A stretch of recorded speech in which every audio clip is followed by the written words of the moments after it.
This is the story of one of the most epic adventures of my life.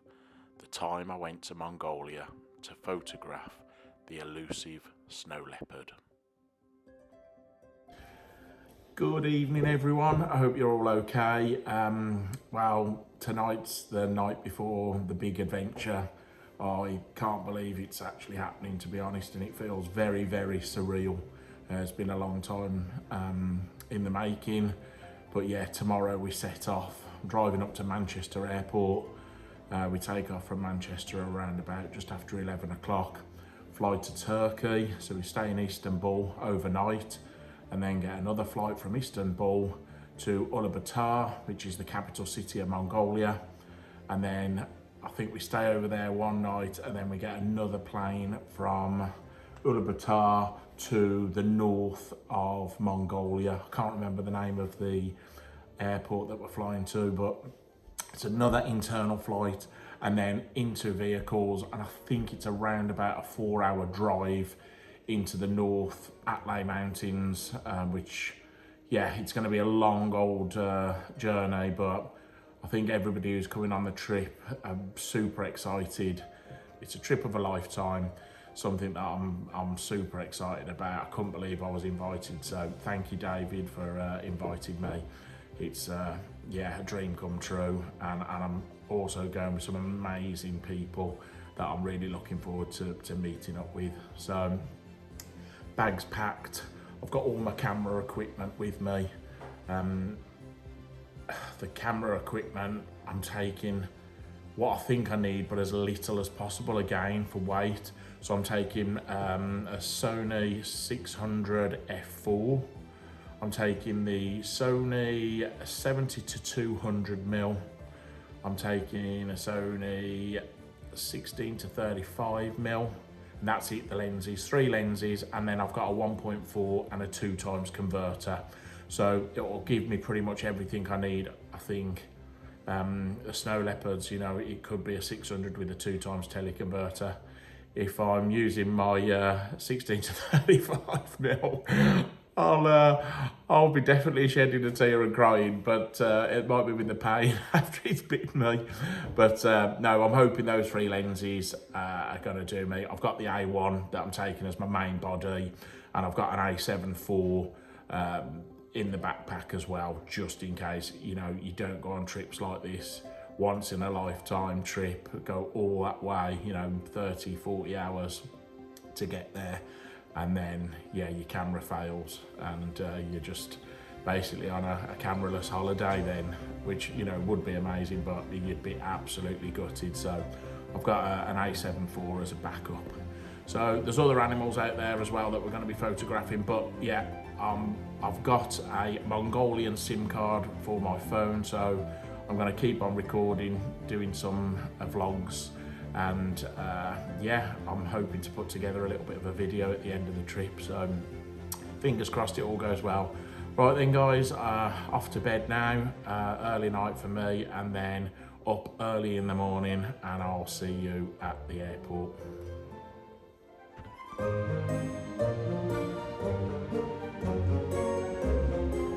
Morning everyone, hope you're all okay. So today's the day, it's the first day of this amazing adventure that I'm going on. I've just arrived Terminal 2, Manchester Airport, just about to meet some of the other guys that are coming along with us, and yeah, then the long journey starts straight over to Turkey, and then from Turkey to Mongolia, and then an internal flight within Mongolia up to the Altai Mountains. So yeah, here we go. Wish me luck.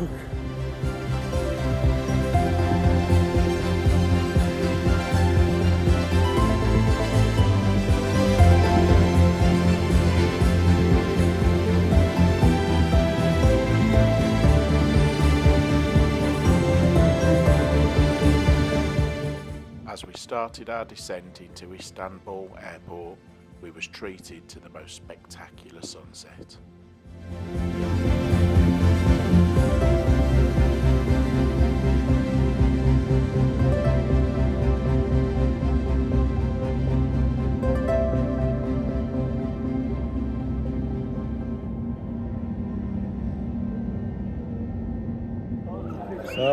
have just arrived in Istanbul airport, and it was a really nice flight, if I'm honest with you. It was a beautiful sunset as we flew in. I've just put that on my story.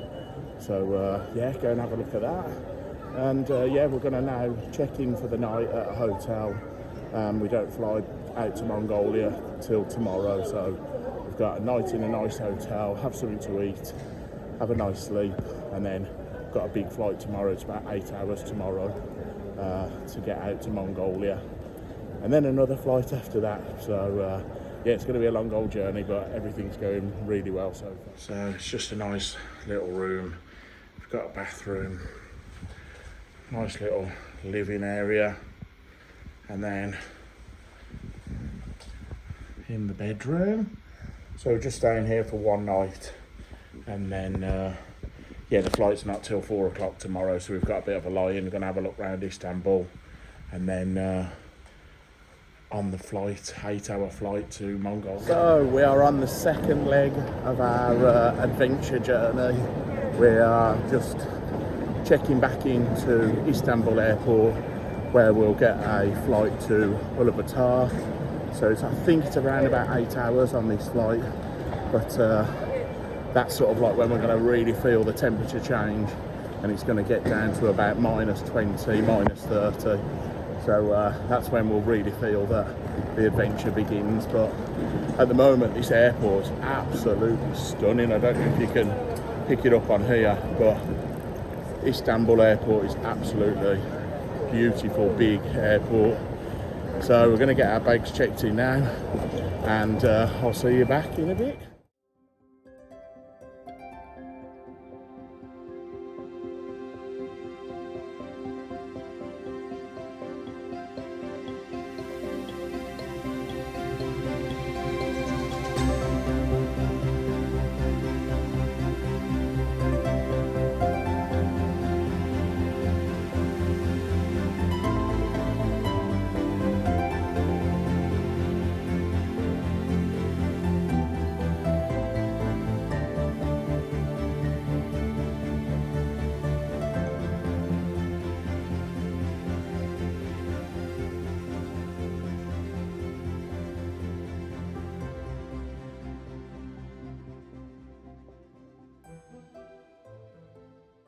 So I'm in Ulaanbaatar now, just popped out the hotel. It's a lot more advanced than I thought it would be. Naively, I didn't think it'd be this advanced, but it's a very, very modern city. As you can see, lots of traffic. It's cold like you'd never believe. I have literally been out the hotel for around about a minute, and my beard's already starting to freeze up. So yeah, it's quite incredible.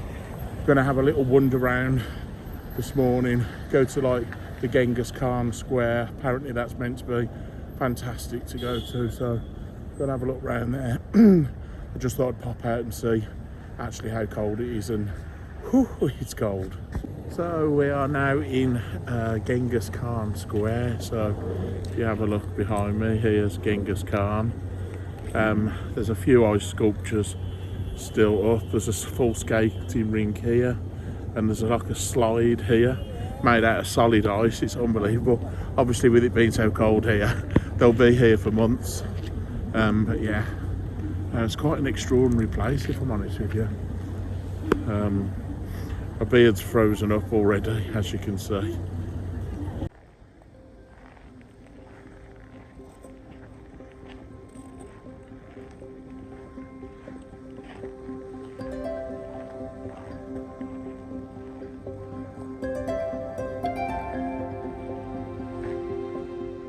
It wasn't long before Tom Heaton had to give in to his inner child and have a go on the slide.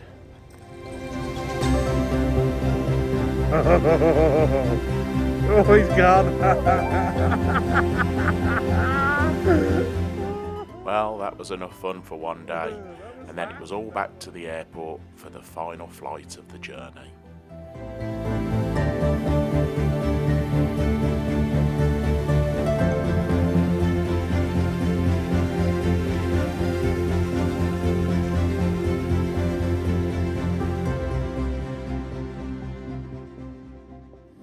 Okay, so that's all the flying done for now. We've just landed. You'd have seen the landing was a little bit bumpy. I've never landed on sheet ice before, but pilots must be amazing. But yeah, we're here. It's amazing, pretty much what I expected it to be. See all the mountains all the way around us. It's absolutely beautiful, freezing cold morning. So we're all quite excited now because we've just landed, and Tommy's especially excited because the landscape is really nice and everything's really clean, and it looks amazing, and if the wildlife performs, this could be an absolutely epic trip. Now it was at this point where our guide Oggy got a call from a shepherd in the Altai mountains to tell him there'd been a kill and there was a leopard nearby. There would be no time to go to camp, it was straight into the mountains to go and see if we could find this incredible creature.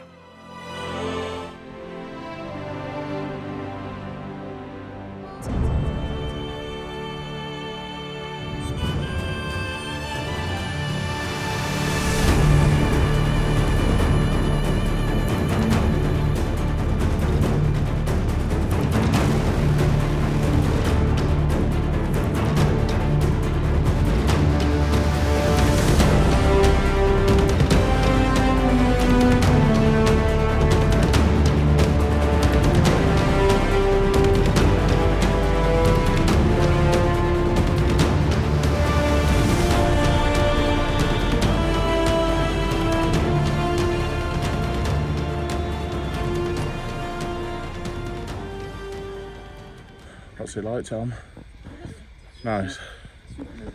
We just had enough time to get some food in one of the shepherd's gers to give us some energy for the enormous climb ahead. Say hello.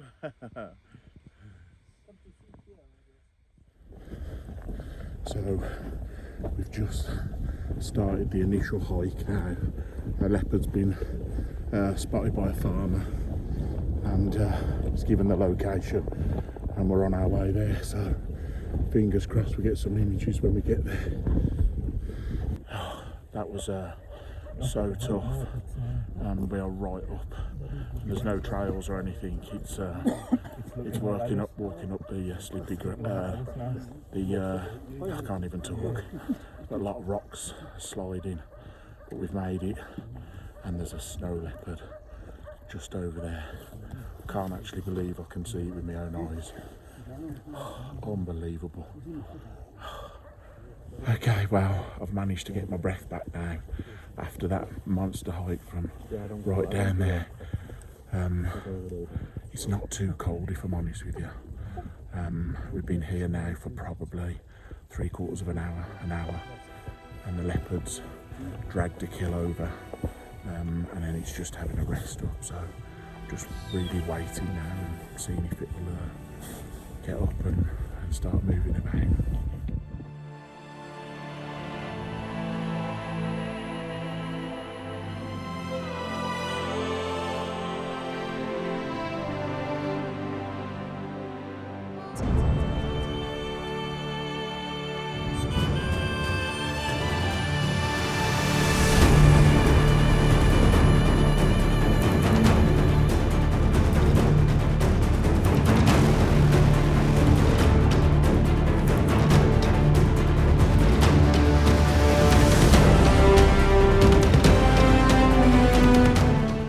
Was all in shock. Within hours of being in the Altai mountains, we had seen our first snow leopard.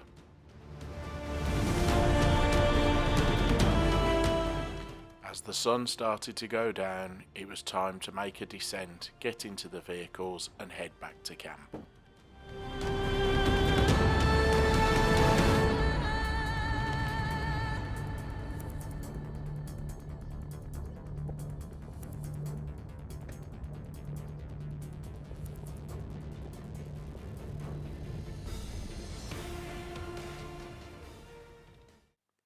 As we arrived into camp, we was treated to yet another beautiful sunset.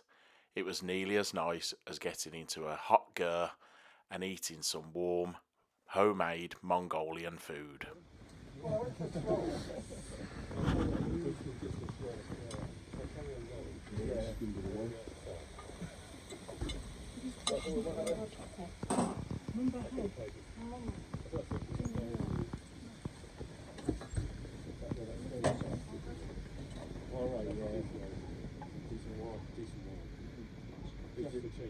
Yeah, no, yeah.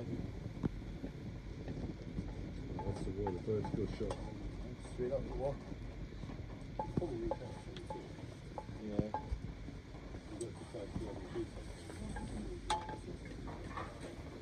Yeah, four.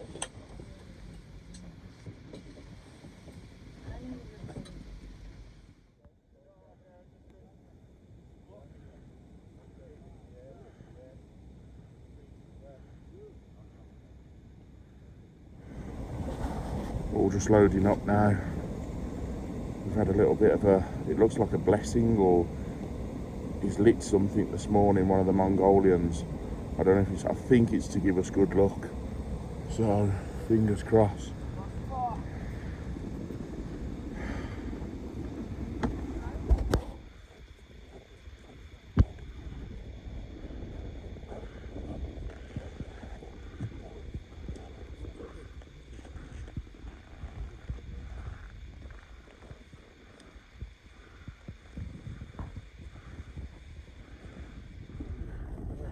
So we've reached the area and the trackers have found the kill. They're just out now spotting, so they've literally got scopes and binoculars and they check every nook and cranny to see where the leopard's lying. Should be quite close by. So we're just waiting now. Oki over here at the bottom with a monoscope, and he's literally just going round and trying to capture every bit of detail in the rock face and just see if there's a leopard in there.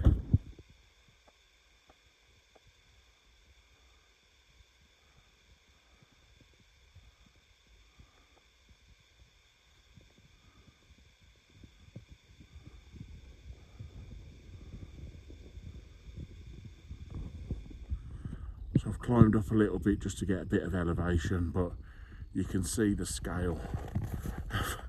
This is what we're having to climb. It's not for the faint-hearted, I'm not going to lie. And fitness levels, I wish mine was a lot higher. But yeah, it's incredible terrain, but it's really, really hard to climb and quite dangerous if I'm honest with you. But yeah, it's worth it when you get to a nice location and there's a leopard, you know, at eye level. It's incredible. That first day drew us all into a false sense of security, and we started to realise the reality of why this animal was called the Grey Ghost.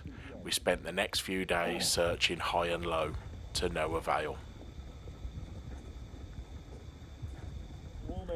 Okay, so after 3 days of not seeing a leopard, the spotters have just radioed through to say that they're on a leopard, so we're literally just lobbing everything into the car.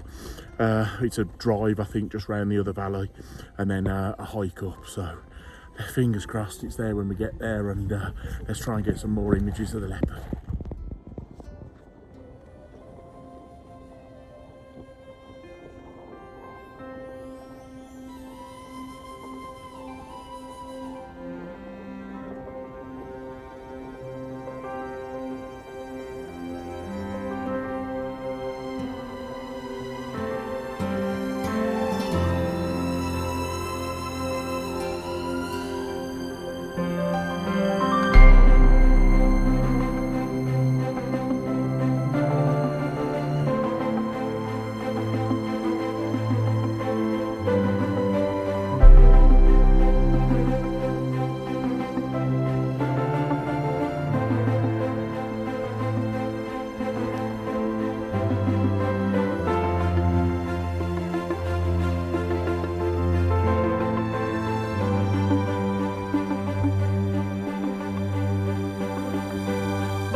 Well, that was some drive, absolutely incredible.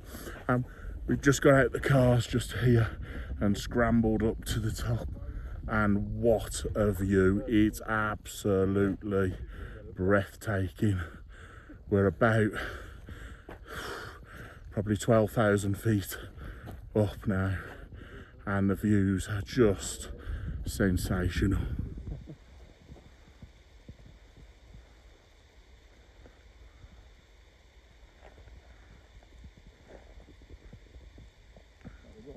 Completely like different to bring it right over here.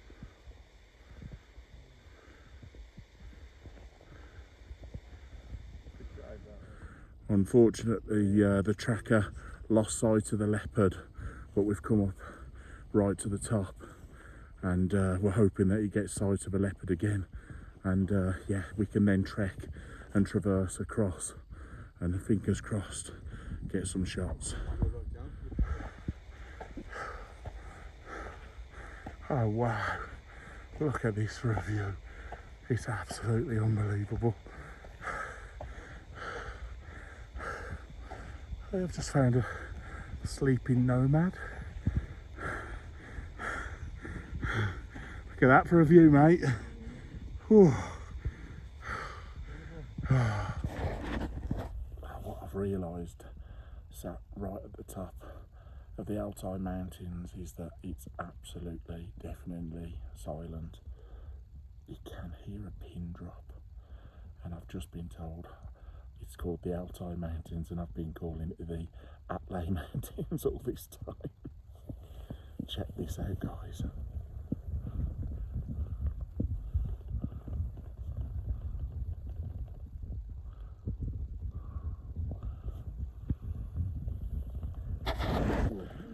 So there's lots of radio talk at the moment.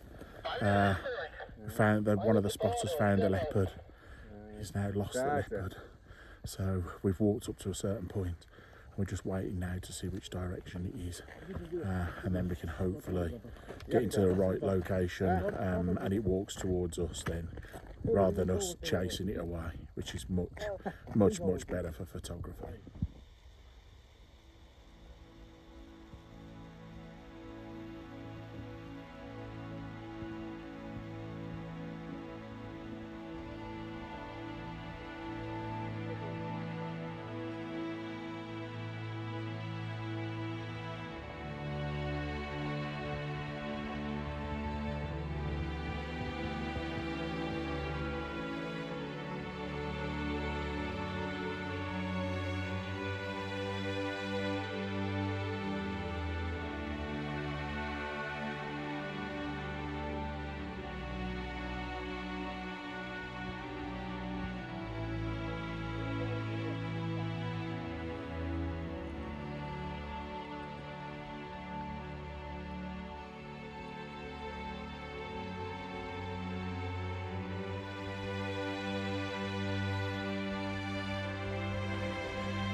Well, we're now witnessing and realising why it's called the Grey Ghost.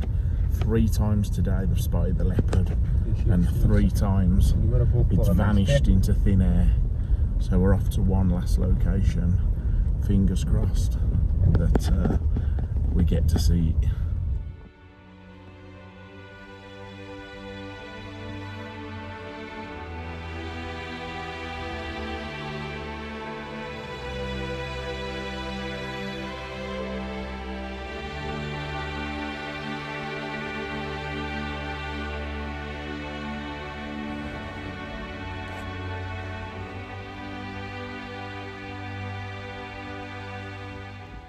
It was now dawning on us that it was like trying to find a needle in a haystack. Another day had passed, and we hadn't seen the leopard again. We all realised how lucky we was on that first day. With 2 days left, would our luck change? Oh, good morning everyone. Oh, what an extraordinary morning again here in the Altai Mountains. The trackers have gone up into the mountains to try and spot leopards, whilst they're up there and looking, rather than us all going and creating noise, we've come back down into the lower level where there's camels about, just getting some really nice sunrise backlit camel shots, which is fantastic.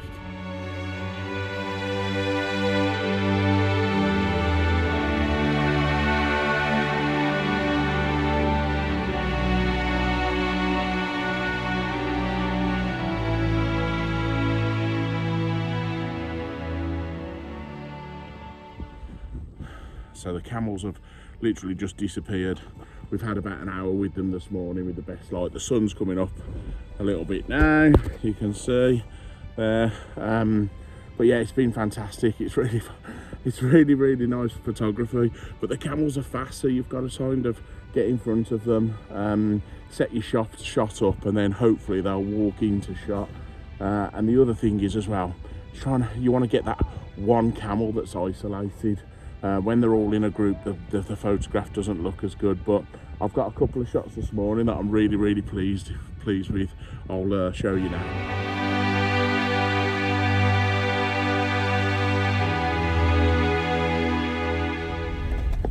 Okay, so we're day 6 and we've just had all the radios just absolutely jump into action.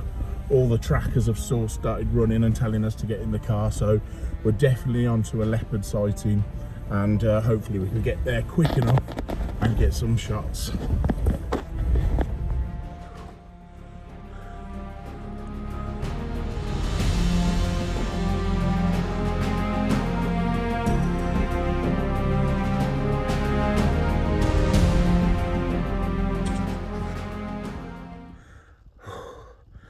Just having a bit of a breather. When you're 10,000 feet up and you're climbing,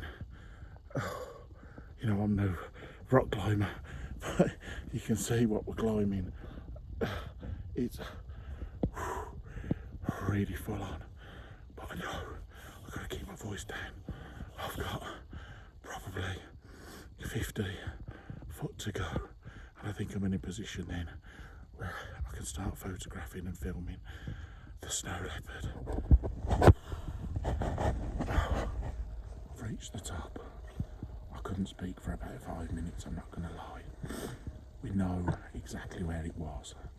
Some of the guys have seen it. Some of them haven't made it up yet.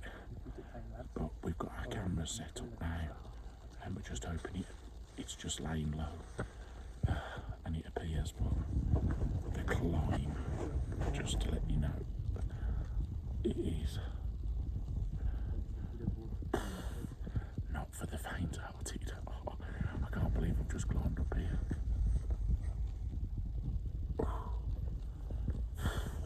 Looking forward to walking back down. While searching for the leopard behind the rocks, we hadn't seen it slip away. We then got the surprise of our life. The leopard walked just 30 yards behind us.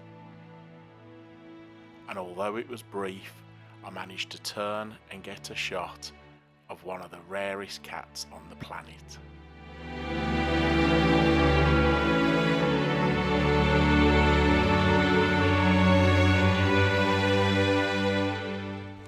After all the hard work, we'd finally got a close-up shot of a snow leopard. Then it was time for the descent, that some found more difficult than others.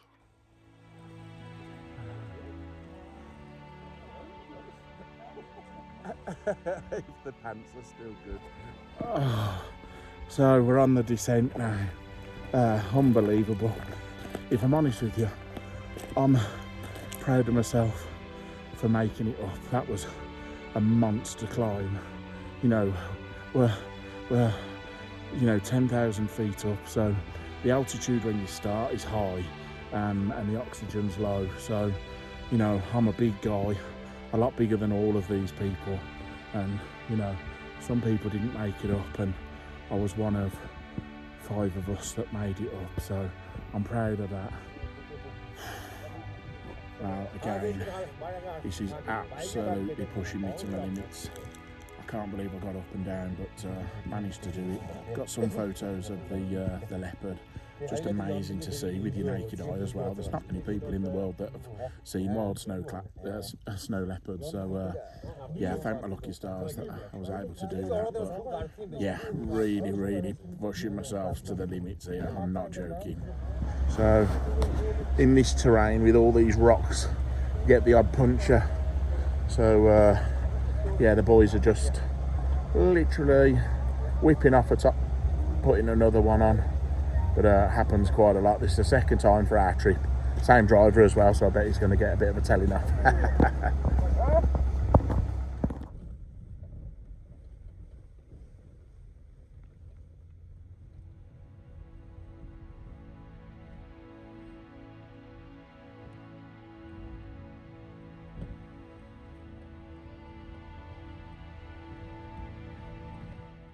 On the final day, despite our efforts, we wasn't able to find another snow leopard, but there was one small treat left for me for my birthday.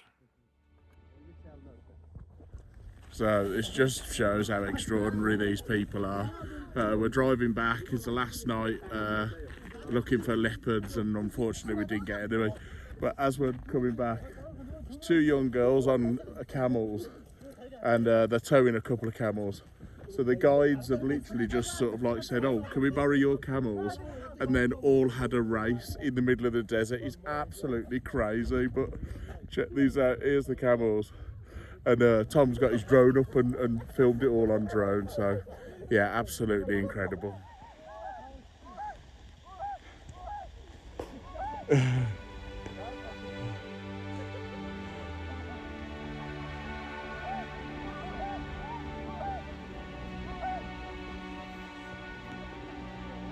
Come on!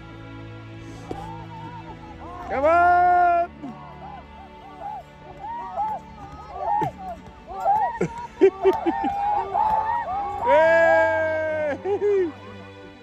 With all the fun over, it was time to head on back to camp, pack our bags, and leave this very special place that had left something special within me.